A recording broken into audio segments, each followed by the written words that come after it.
Hey there. It's been a while. I started this channel a long time ago, posted a few videos because I thought it'd be a good idea. I still think it is, but I stopped making videos for it many, many years ago.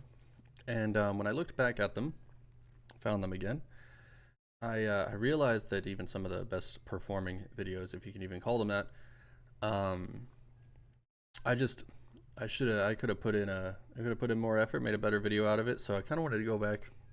I was feeling motivated, so I wanted to redo my my hook-ended spring video because I didn't have any audio, and now I can and do and will. So why not?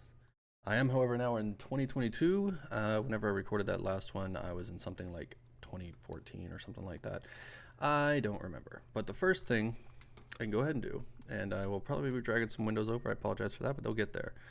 The first thing I want to go ahead and do is set up some parameters. So I happen to know what I named them before was length 1, 2, and 3. I will probably leave them like that, and then change them and explain, maybe what they are. I just happen to know or remember that you need a overall length from hook bite to hook bite, and you're going to want a length for each individual hook. They might be the same, and maybe you only want one, and that's fine. Now I want the radius for each hook. I did this last time, but I'm not sure how I reconciled that with the fact that it's going to be it'll be half the diameter, but I'm going to use it anyway. We'll just have a radius dimension. Diameter 1, which I believe was the material diameter. I'm just making up numbers for what it's worth, and diameter 2, which we're going to call that the diameter of the spring. And then I think, as I recall, I did a angle, which is going to be like the angular offset between the top spring and the bottom spring. And I will probably fix one end, so I imagine that that the top end is going to have it's going to be fixed, and the bottom end will rotate. At least that's just what I'm thinking off the top of my head. I am going to be somewhat finding my way through this as we go. So the number of turns, in turns, I'm just going to say 10. I don't know what it's going to look like. I will probably play with these numbers afterward. And I think that's everything I need from it. I got the lengths, the relative lengths, the radius of the hook, which I'm just going to make half. I think I did have an angle for, I'm going to have an angle 2. And the reason I'm going to have an angle 2 is because it's going to reflect the number of degrees past 90 that the end of the hook goes. So for now, I'm going to put that at 10. I need to switch it to degrees, put it at 10.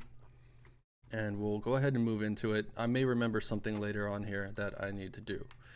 So let's do this. And I'm, just for sake of argument, so this angle 1 is going to reflect the number of degrees past the final full turn. So it's going to be, in turns are going to be complete turns, complete 360-degree turns.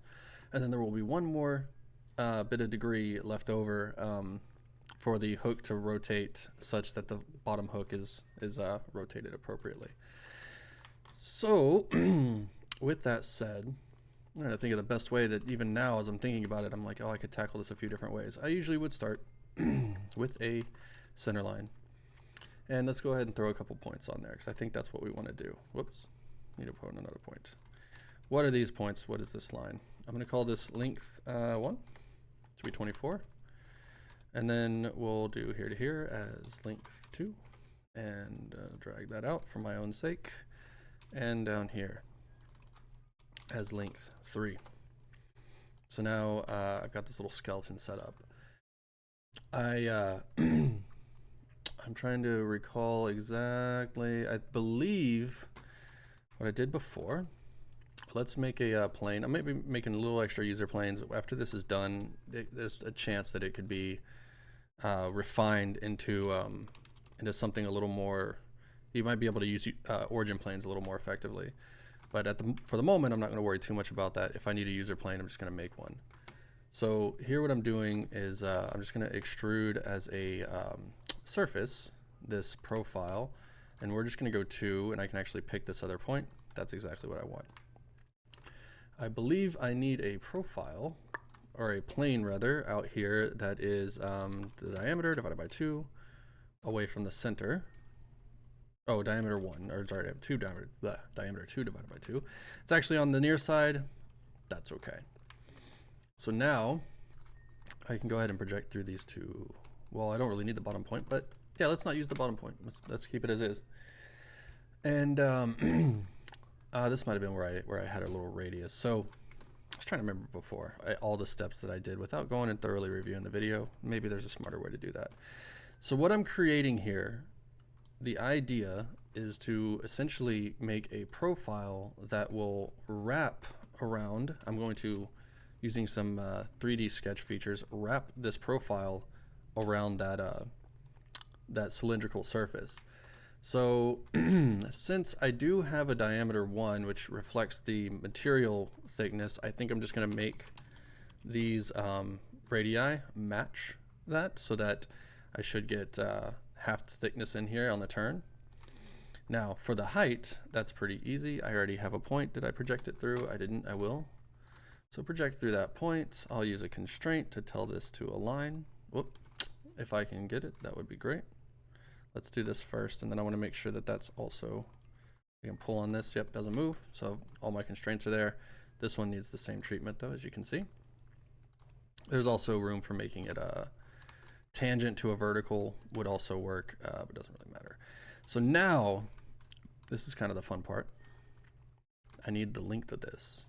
Now that's gonna be based on the number of turns. So the very first thing I can do is say I do have diameter 2, right, which is the actual diameter of that, and I think that's just going to be times pi times n turns, right? And then I need to say it's going to be n turns plus angle 1 divided by 360 degrees. So that should give me exactly how much horizontal distance I need to cover the number of turns times pi times, times the diameter. And then I'm going to multiply all of that by, well, I'm going to add to n turns because that's a unitless value. Angle 1, which was 45 degrees, which is what I said I wanted the out of line rotation or out of plane rotation to be. Divided by 360 degrees, which will give me sort of a decimal equivalent and a and remove the degrees from the equation so that they're not in conflict. So that's that. Now, let's turn off at least this work plane. It's fine by me. And now we'll do our 3D sketch. So, ooh, and I might get. Let me think about how I want to do the bottom hook. I've got some neat tricks up my sleeve since the last time I did this. So we're going to project to surface. Okay, this is going to be our surface. This is going to be our curve. And I believe we need to also select the ends. And then we're going to do this one, which is wrap to surface. Okay, so now we say, okay, look at that. We have successfully wrapped our 2D sketch around our 3D shape here. And since this terminates on this side, what I can do is go ahead and project this in. I don't actually need to project this point, though I can, I believe, safely do so, so I'm going to. But I don't actually need to do that. And the reason I don't need to do that is because this point is always going to be here because the top hook does not rotate. If the top hook rotated, I would want to get a little more creative with that. And I would probably just use some parameters to do it because I have the diameter and that's all I really need. So now we'll bring this over and I want a construction line straight up through here. And we'll trim that. And the reason I want that is because I also set up an angle 2. And angle 2 is meant to be, again, the number of degrees past 180, which is, that's not, there you go. The number of degrees past 180 that this hook material continues. So something like this. And how I would do that is I would have a vertical line instead of a horizontal one, and I would say 90 plus angle 2. And I set it to 10 degrees, so that's accurate. The reason I want to go to a vertical and not to a horizontal, presumably your horizontal is here. You could kind of do it other ways, but if you go to a datum where that angle being 0 or 180 could essentially have it flat. So if this went out here and my angle was 0, which I wanted to be able to do, then whenever you change it from 0 to 1, it could go up or down, and you don't really have good control over that. As well, I want to be able to input a negative angle, and in order for me to be able to input a negative angle, I need a positive angular result to drive it. So if I had this same hook and I said, well, negative 10 degrees, the hook stops short. A lot of them are like negative 45. That might actually be fairly accurate. If I dimension to 0 here, or dimension to a flat here where 0 is the default, and I try to input negative 45, I will not get the expected result. And even if I put in 45, I won't be able to control which side of the line it goes on. So that's my reasoning for that. Here I want to use diameter 1 again, but I'm going to divide it by 2 because I'm getting the radius of the material. And all I'm going to do is attach that. I probably still need to project it, but attach that here. And that will fix this sketch. So ta-da, hook. And ultimately I will sweep this. I'm just not doing it yet. I'm getting the rest of the profile made if I can. So what I kind of want to think about here, because like I said, I've gotten a little bit craftier with how I do my patterns like this, and I'm thinking I might have a really cute way to make the bottom hook, but not if that bottom hook can have a different length, which right now I have a length 1, 2, and 3. So I may demonstrate how a good way to make that bottom hook, but ultimately for this, I'm going to redraw and just have a plane that rotates that it's drawn on. So what I could do, I would need to make the hook as an independent feature and not have it sweep this whole thing. So I may have to have this sketch, I can't have it occur first. So in that case, I may have to make this construction for now. I believe this will work the way I want it to. We're learning together here just a little bit, just because I'm trying to kind of go with this on the fly. I did not script this out or anything. That's diameter. That's the wrong one. Diameter 1 is what I want. So let's see. If I sweep this, it will not continue, and then I believe I can get a different sweep. Once I make this non-construction, I can sweep it again. And I didn't even make the right one construction, so I guess I was in no danger the whole time. All right, we'll roll with this for now. If I wanted to make this hook appear down here and handle the rotation in essentially one feature, this is kind of neat. What I could do is get this. Now, one thing that is nice is that planes, if they are determined by an angular rotation, are very consistent because they have a positive or negative direction. You can't even flip it. So in this case, I'm going to look at it and I'm going to go, okay, this is 90. Let's see what 45 is. That is the angle I expected it to turn. I'm not going to say that it's, it's one of those things that I have a good rhyme or reason for. If it was the other direction, I would use negative values. So in this case, since this is rotating and my top hook is here, and you can already see I added that 45 degrees of turn, and it results in a rotation of this hook this direction, as compared to a direct mirror. This rotated to the counterclockwise to some extent to 45 degrees. So what I would do is set this plane. Get this. This is neat. Angle 2, I believe was the 1. Or no, angle 1. It was angle 1 divided by 2, right? So it's always going to be half of whatever angle 1 is. This is a neat way to do this. So then what I can do is get a, let's say a plane. I don't actually need, since these, if length 1 and 3 are the same, I'm sorry, if link 2 and 3 are the same, then I don't actually need to do anything fancy about this plane. I just need for it to be in the middle. So I could have another user plane here, okay, right in the middle. All makes sense. Now what I need is an axis that runs off of those two features I just created. So it's off of that plane, center plane, and the plane that splits, that rotates based on half of my desired angle. Making sense? Follow, keep up. I know it's weird. So now the neat thing I can do is I can take a circular pattern, okay, grab this feature, go about this axis that I've made with only 2 at 360, and look at that. It will fall exactly on that angle. So whenever I take the rotated plane, and I make it half the angle, what I'm counting on is that during the circular pattern, it will essentially double whatever angle of rotation, because you have it here, but the circular pattern also doubles that rotation on the bottom side. It works. It's hard to, if that doesn't make sense, you trust me, think about it, mess with it, you'll come to the same conclusion. So now the cool thing with that is that if I did come in here and I changed these angles, angle 1 in particular, if I make it 60, you see how it's following the appropriate spot. It's always in the right location. Let's see, 180.